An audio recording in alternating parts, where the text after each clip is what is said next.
Jake Morrison sat in the cold metal chair and stared across the massive oval table at 12 alien faces that looked back at him with barely hidden contempt. The negotiation chamber on Harn. Nexus Prime Station stretched out like a cathedral, its ceiling disappearing into shadows high above.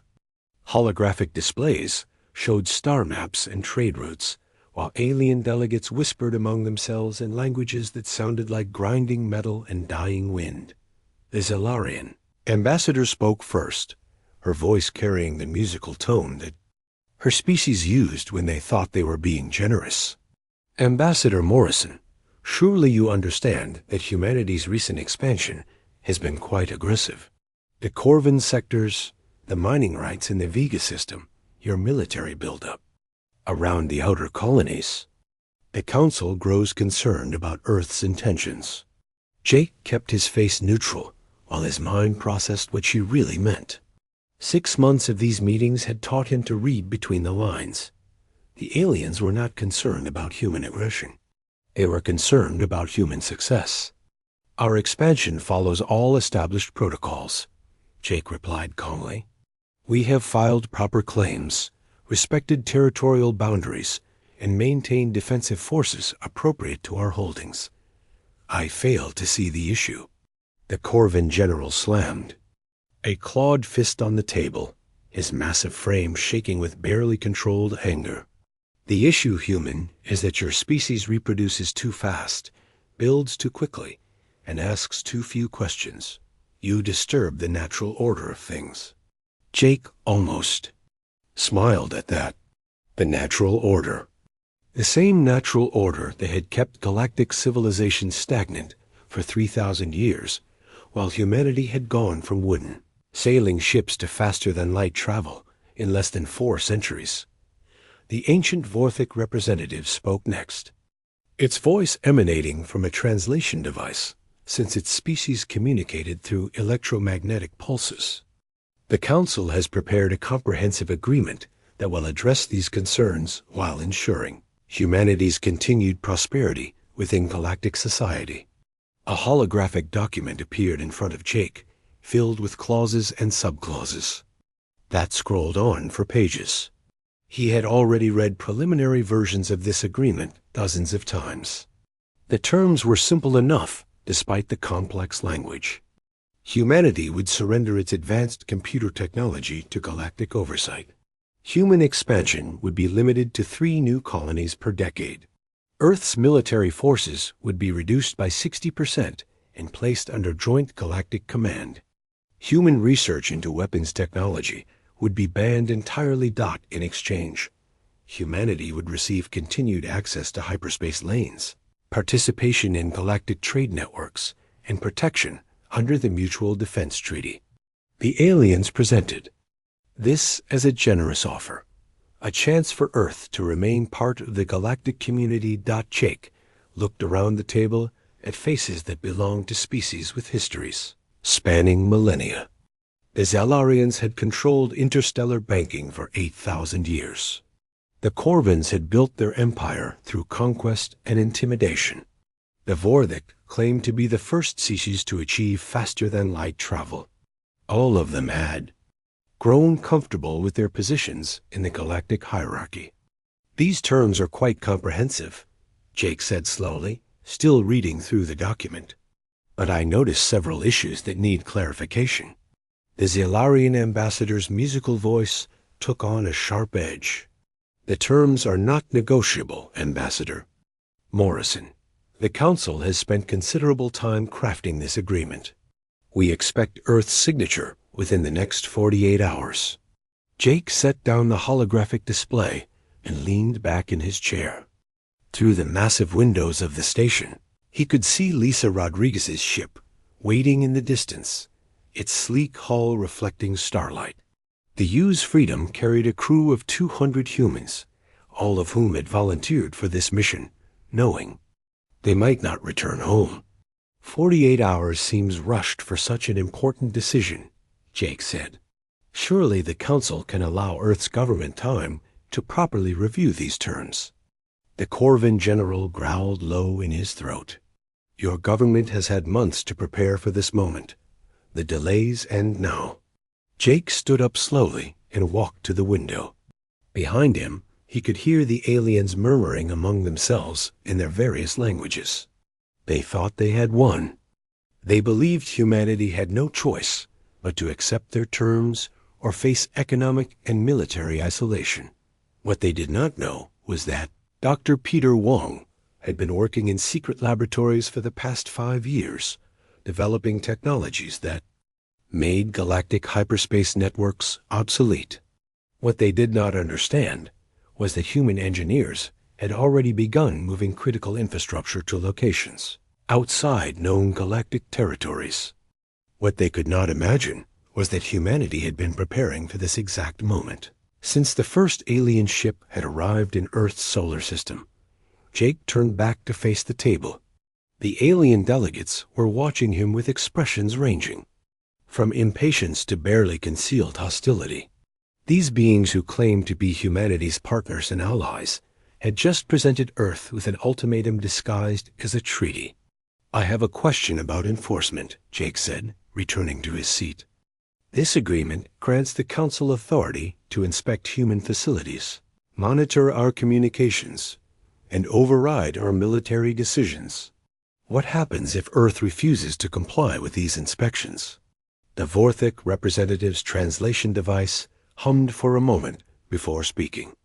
Non-compliance would result in immediate suspension of all galactic privileges. Trade access would be revoked. Defense treaties would be void. Your species would find itself quite alone in a dangerous galaxy. Jake nodded as if considering this. Seriously. Around the table, alien faces showed satisfaction. They believed they had made their position clear. Submit to galactic control or face the consequences. "I see," Jake said quietly. He reached into his jacket and pulled out a small device that projected his own holographic display. "I have Earth's official response to the Council's generous offer." The aliens leaned forward expectantly. The Zellarian ambassador even smiled, showing teeth that gleamed like pearls. Jake activated the display and read from the simple document that appeared. "The United Earth Government thanks the Galactic Council for their time and consideration. However, we must respectfully decline. The terms as presented. Effective immediately, Earth withdraws from all existing galactic treaties, trade agreements, and mutual defense pacts. We wish the Council success in their future endeavors." The silence that followed lasted exactly 7 seconds. Jake knew because he was counting Dot, and the chamber erupted in chaos. The Corvin general roared something in his native language that the translators refused to process. The Zellarian ambassador's musical voice rose to a shriek of disbelief. A dozen other species began shouting, demanding explanations, threatening consequences. Jake Morrison stood up, straightened his jacket, and walked toward the exit. Behind him, the Galactic Council continued their outraged protests, but he no longer needed to listen. Humanity had said everything that needed to be said. The galaxy would understand soon enough what walking away really meant. Captain Rick Johnson stood on the bridge of his ship and watched the Zellarian patrol vessels approach through the viewport. 6 months had passed since Ambassador Morrison had walked out of the galactic negotiations, and the aliens were still trying to understand what humanity's withdrawal actually meant. The 3 sleek Zellarian cruisers moved with the confidence of a species that had dominated space lanes for thousands of years, but Rick could see the uncertainty in their formation patterns. "Captain, they're hailing us," reported Lieutenant Corinne Davis from the communications station. Her voice carried the calm professionalism that had become standard among human crews since the Exodus began. "They're demanding to know our destination and cargo manifest." Rick nodded and settled into his command chair. The bridge around him hummed with quiet efficiency as his crew monitored their instruments and prepared for whatever might come next. The ship itself represented years of secret development, its hull constructed from materials that didn't appear on any galactic periodic table and powered by engines that bent space in ways the aliens had never imagined. "Put them through," Rick sighed, straightening his uniform. The main screen flickered to life, showing the angular face of a Zalarian commander, whose golden eyes held the arrogant certainty of his species. "Human vessel, you are traveling through restricted space without proper authorization," the Zalarian announced, his translator giving his words the musical quality that his people used when asserting authority. "Submit your flight plan and prepare for inspection." Rick smiled politely. "Commander, we appreciate your concern, but we're simply passing through this region on peaceful business. We have no quarrel with the Zalarian hegemony." The alien's expression hardened. "All human vessels are required to register with galactic authorities and submit to routine inspections. These protocols have not changed despite your governments." Recent tantrum. Rick almost laughed at the description. The Zalarian still believed that humanity's withdrawal was a negotiating tactic, a desperate bluff designed to win better terms in future discussions. They had no idea that Earth's evacuation fleets were already moving entire populations to worlds beyond the reach of galactic sensors. "I'm afraid our ship doesn't fall under galactic jurisdiction anymore," Rick replied calmly. "As you may have heard, Earth has withdrawn from all existing treaties. We're no longer bound by galactic shipping regulations." The Zalarian commander's golden eyes widened with surprise, then narrowed with anger. "Impossible. Your species cannot survive without galactic trade networks and hyperspace access. Your economy would collapse within months." Rick checked his instruments and noted that his ship's quantum drives were fully charged and ready for immediate departure. Dr. Amy Chun's breakthrough in quantum tunneling technology had given humanity something the galaxy had never seen before: the ability to travel instantly across vast distances without using the controlled hyperspace lanes that the aliens monopolized. "You might be surprised what humans can accomplish when we put our minds to it," Rick said. "Now, if you'll excuse us, we have a schedule to maintain." The Zalarian commander's face flushed with the purple color that indicated extreme agitation. "In his species, you will submit to inspection or face the consequences. My vessels are authorized to use force against smugglers and pirates." Rick's crew tensed at their stations, hands moving to weapon controls and defensive systems. The human ship carried armaments that would have shocked the galactic community if they had known about them. Energy weapons that could punch through any known shielding and defensive systems that could bend incoming fire around the ship's hull. "Commander, I strongly advise against any hostile action," Rick said, his voice losing its friendly tone. "You might find the results disappointing." For a moment, the standoff continued. The Zalarian ships moved into attack formation, while Rick's vessel maintained its steady course through the disputed region. Then the alien commander made his decision and ordered his ships to open fire. The energy beams that lanced out from the Zalarian cruisers were impressive by galactic standards, capable of melting through conventional armor plating and overwhelming most defensive shields. They struck Rick's ship with brilliant flashes of light that should have crippled or destroyed the human vessel. Instead, the beams seemed to bend around the ship's hull, deflected by gravitational fields that twisted space itself. Rick's defensive officer, Lieutenant Bobby Martinez, reported that the shields hadn't even registered the impact. "Return fire," Rick ordered quietly. The human ship's response was swift and devastating. Beams of coherent energy that burned hotter than stellar cores reached out across space and touched the Zalarian vessels. The alien ship's shields collapsed instantly, their hulls glowing white-hot, as the human weapons demonstrated a level of technology that the galaxy had never imagined. "Zalarian Commander, this is your only warning," Rick announced. "Withdraw your vessels immediately or face complete destruction." The alien ships limped away as quickly as their damaged engines could carry them, leaving Rick's vessel alone in the empty space between stars. The entire encounter had lasted less than 5 minutes, but Rick knew its effects would ripple across the galaxy as word spread about human capabilities. Set course for the rendezvous point, Rick ordered his navigator, and send a message to Command. Tell them the Zalarians are starting to ask uncomfortable questions.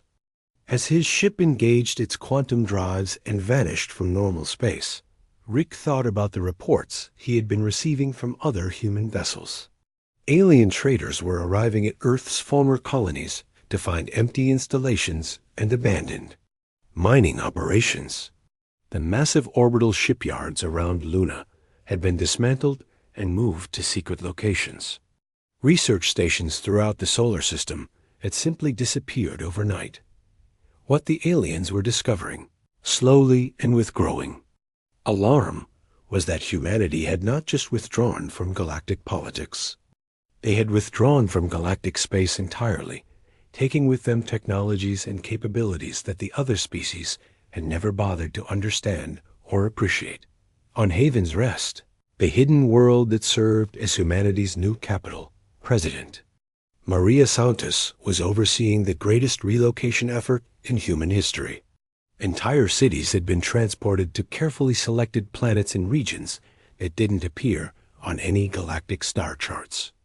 Millions of humans were building new lives in systems that the aliens had never explored. The galaxy was about to learn that losing humanity meant much more than losing a junior partner in their ancient civilization. Admiral Susan Blake watched the chaos unfolding on her tactical display as she guided her reconnaissance fleet through the outer edges of Corvin space. 2 years had passed since humanity's withdrawal from galactic civilization, and the effects were becoming impossible for the aliens to ignore.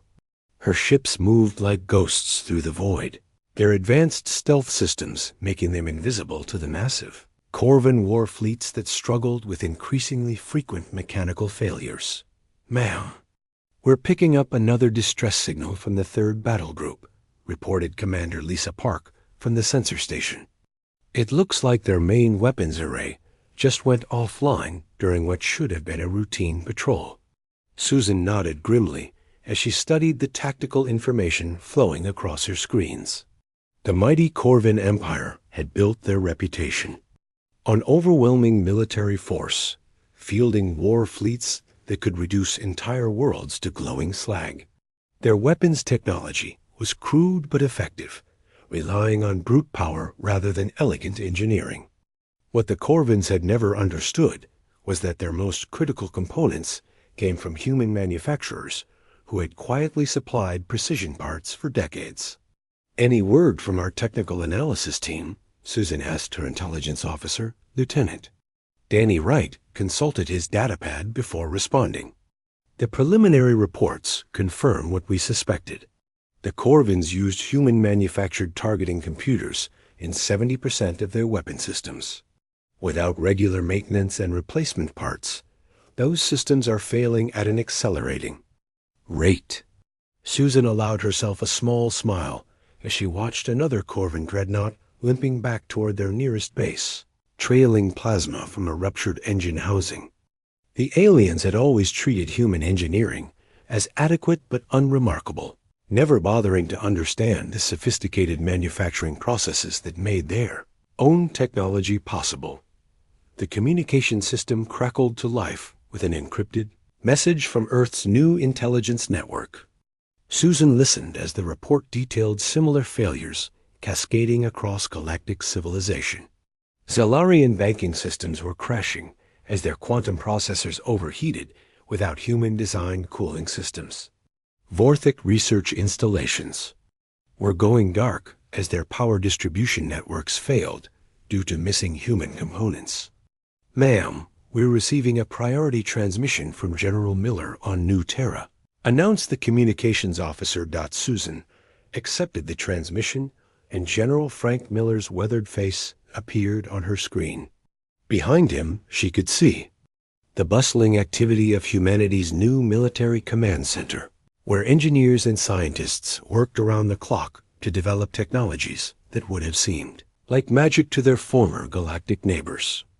Susan, I need your teams to observe the Vorthic response to their infrastructure failures, Frank said without preamble. Intelligence suggests they're attempting to reverse engineer some of our abandoned technology. Susan shifted her attention to the star charts showing Vorthic space. The ancient species had always considered themselves the galaxy's premier technological civilization, their achievements in physics and engineering supposedly unmatched by any younger race. The idea that they were now desperately trying to understand human innovations would have been laughable 3 years ago. What specific technologies are they targeting? Susan asked. Frank's expression grew serious.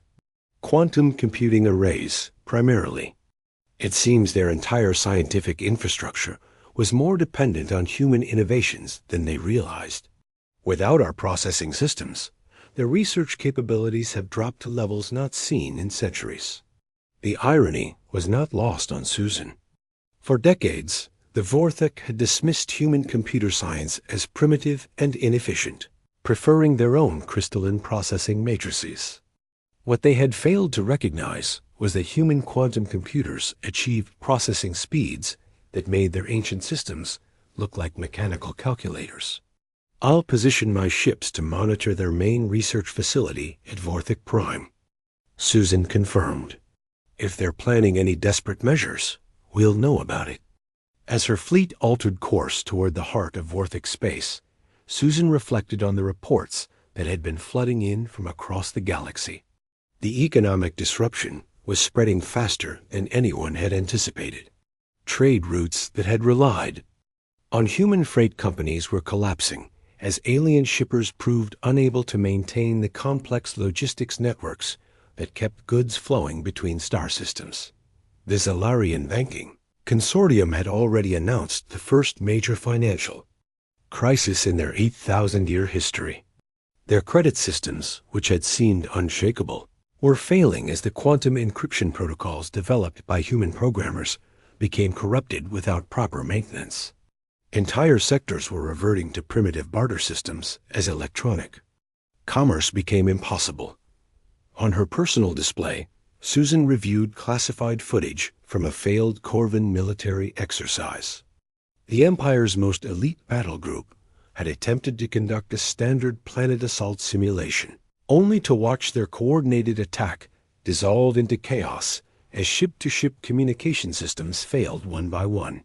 The aliens had never realized that human-designed relay networks were the backbone of their tactical coordination. "Admiral, we're approaching the Vorthic research facility," reported her navigator. "Stealth systems are holding steady." Through her ship's advanced sensors, Susan could observe the ancient aliens as they struggled with equipment that should have been familiar to them. Vorthic scientists huddled around dismantled human computers, their elongated fingers probing circuits they could not comprehend. These beings who claimed 10,000 years of technological superiority were reduced to poking at human inventions like primitive creatures discovering fire. The most telling sight was the Vorthic first speaker. Himself, the ancient entity who served as their species' supreme scientific authority.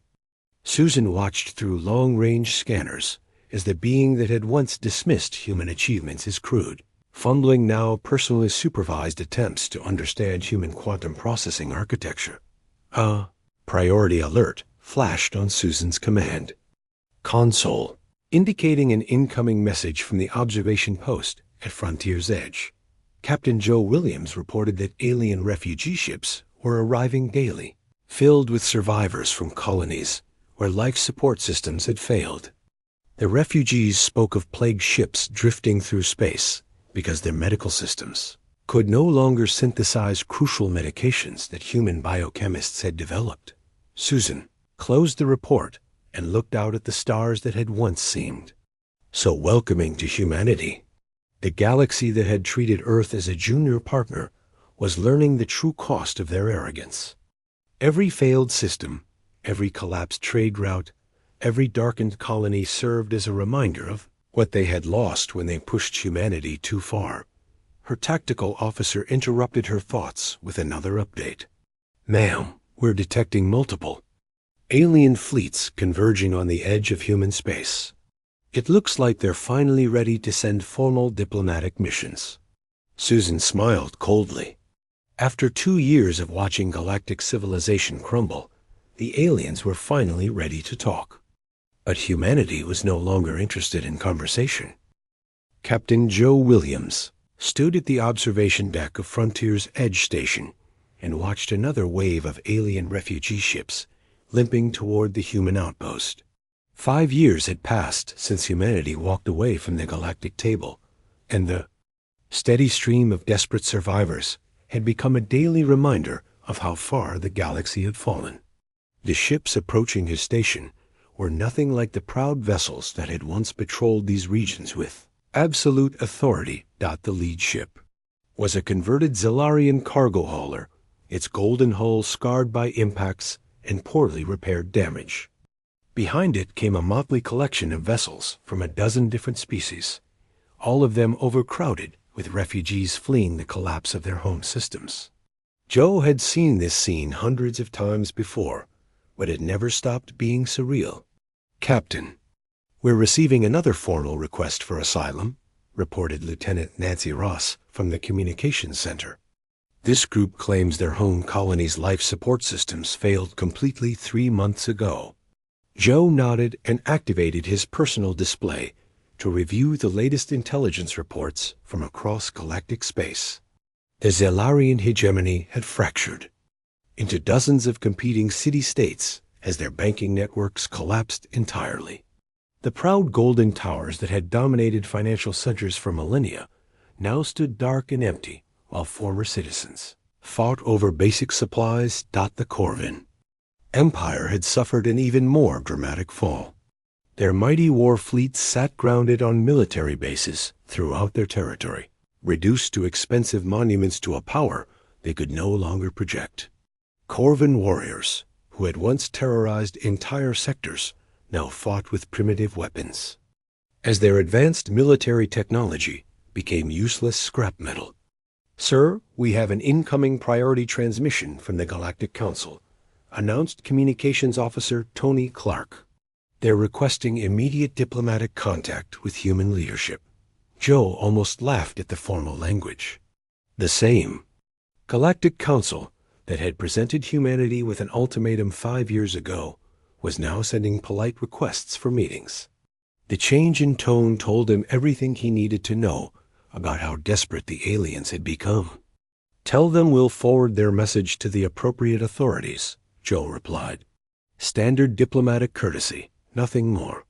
Through the station's massive viewports, Joe could see the refugee ships beginning their docking procedures. His medical teams were already preparing to treat the sick and injured passengers, following protocols established by President Danny Garcia's administration. Humanity would provide basic humanitarian aid to prevent unnecessary suffering, but nothing more. The first group of refugees to board the station included representatives from species that Joe had only seen in diplomatic context before. A Vorthic science officer whose crystalline carapace showed stress fractures from malnutrition. A Zellarian trade minister whose once pristine robes were patched and faded. A Corvin military commander whose proud bearing had been broken by months of watching his empire crumble. Captain Williams, the Zellarian minister, spoke through a failing translation device. "We bring formal greetings from what remains of the Hegemony Council. We wish to discuss terms for renewed cooperation between our peoples." Joe studied the alien's face and saw the desperation poorly hidden behind diplomatic language. These were not the arrogant negotiators who had tried to force humanity into submission. These were survivors begging for help from the only civilization that still functioned properly. "I appreciate your interest in renewed cooperation," Joe said carefully, "but I'm not authorized to conduct diplomatic negotiations. You're welcome to submit formal requests through proper channels." A Corvin commander stepped forward, his massive, frame showing the effects of poor nutrition and stress. Captain, our people are dying. Entire worlds have gone dark because we cannot maintain the systems that keep them habitable. Surely humanity does not wish to see such suffering continue. Joe felt a moment of genuine sympathy for these beings who had once seemed so powerful and confident. The galaxy they had known for thousands of years was ending, and they were struggling to understand how everything had fallen apart so quickly. The humanitarian aid stations will provide medical care and basic supplies, Joe said.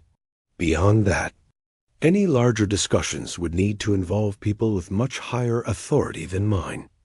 What Joe did not tell the refugees was that those people with higher authority were conducting their own discussions on HFY, humanity's new capital world.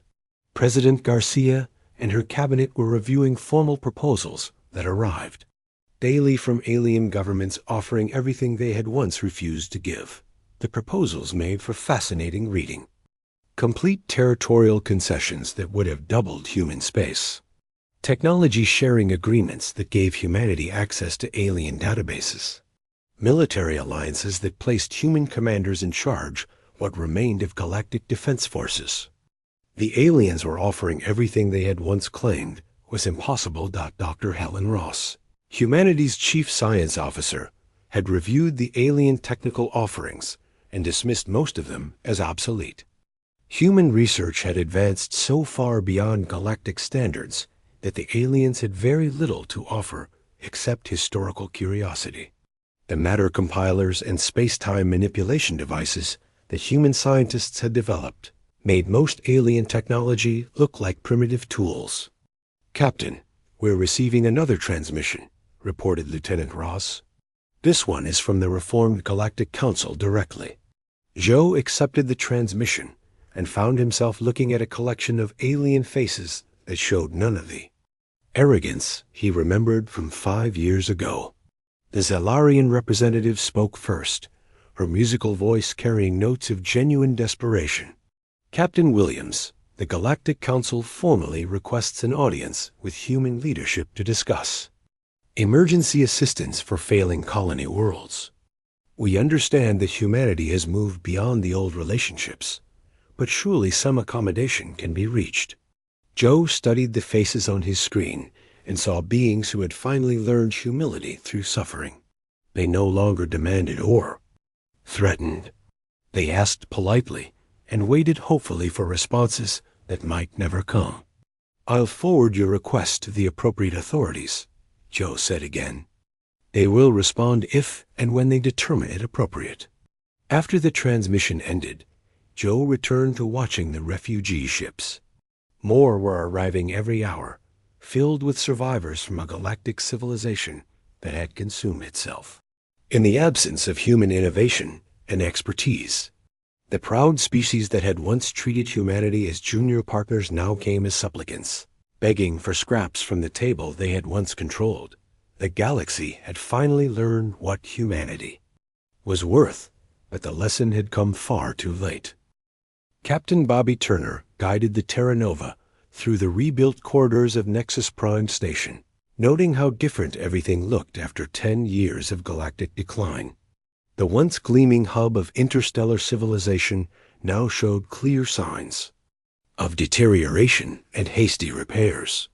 Alien workers moved with the careful efficiency of people who knew their equipment might fail at any moment, while the grand chambers that had once hosted arrogant diplomatic sessions now served as refugee processing centers. The Terra Nova itself represented everything the galaxy had lost when humanity walked away. Its hull shimmered with energy fields that bent light around its edges, making the ship appear almost translucent against the stars. The propulsion system operated on principles that the aliens still could not understand, manipulating space-time itself to achieve speeds that made their old hyperspace networks look like horse-drawn carriages.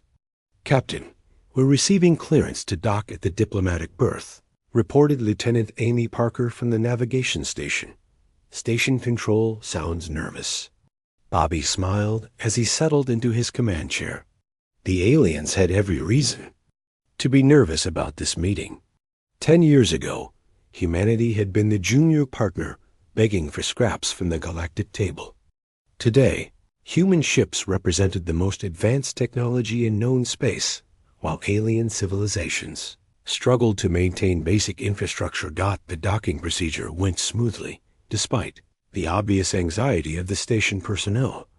Bobby could see alien workers gathering at viewports to stare at his ship, their faces showing mixtures of awe and fear. The Terra Nova was not the largest vessel they had ever seen, but its obvious technological superiority made it more intimidating than any battleship. Ambassador Nancy Clark met Bobby at the airlock, her crisp uniform and confident, bearing a stark contrast to the shabby appearance of the alien representatives who had come to escort them. She carried herself with the quiet authority of someone who represented the strongest civilization in the galaxy. "Captain Turner, ready for another diplomatic performance?" Nancy asked with a slight smile. Bobby nodded as they walked through corridors that had once seemed so impressive to human visitors. The aliens certainly seem eager to talk now. Intelligence. Reports say they've been preparing for this meeting for months. The negotiation chamber had been hastily repaired and cleaned for the occasion, but Bobby could still see the signs of neglect and decline that marked everything in the failing galactic civilization. The holographic displays flickered occasionally. The environmental controls hummed with the sound of overworked machinery, and the massive windows showed star fields that contained far fewer active shipping lanes than they had a decade ago. Alien delegates were already seated when Bobby and Nancy entered the chamber. The same species were represented, but these were not the arrogant beings who had issued ultimatums to Jake Morrison 10 years earlier. The Zellarian ambassador looked tired and worn, her once proud bearing replaced by the careful posture of someone who had learned to expect disappointment. The Corvin general had been replaced by a civilian administrator whose nervous movements betrayed his lack of military authority. The Vorthic representative's translation device was clearly an older model, probably salvaged from abandoned equipment. "Ambassador Clark, Captain Turner, welcome back to Nexus Prime," the Zellarian spoke first, her musical voice carrying none of the commanding tones that her predecessor had used. "The Reformed Galactic Council is grateful for your willingness to resume diplomatic contact." Nancy took her seat with deliberate calm, studying the aliens across the table with the expression of someone evaluating a business proposal. "The United Earth government is always interested in constructive dialogue with our galactic neighbors. We understand you have some pressing concerns to discuss." The understatement was almost cruel. The aliens did not have pressing concerns. They had catastrophic emergencies that threatened the survival of their entire civilizations. Bobby had read the intelligence reports that detailed the true scope of galactic collapse. Whole sectors had gone dark as infrastructure failures cascaded beyond repair. Plague ships drifted through space because medical systems could no longer function. Billions of beings faced starvation as agricultural worlds failed to maintain their production systems. The Corvin administrator spoke next, his voice carrying none of the threatening bluster that his species was known for. "Ambassador Clark, the Council recognizes that the galaxy has changed significantly since our last formal negotiations. We come today not as your equals, but as beings in desperate need of assistance." Nancy nodded acknowledgement, but did not respond immediately.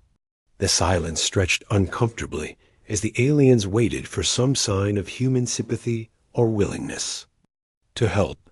Bobby could see the desperation, poorly hidden behind their diplomatic facades.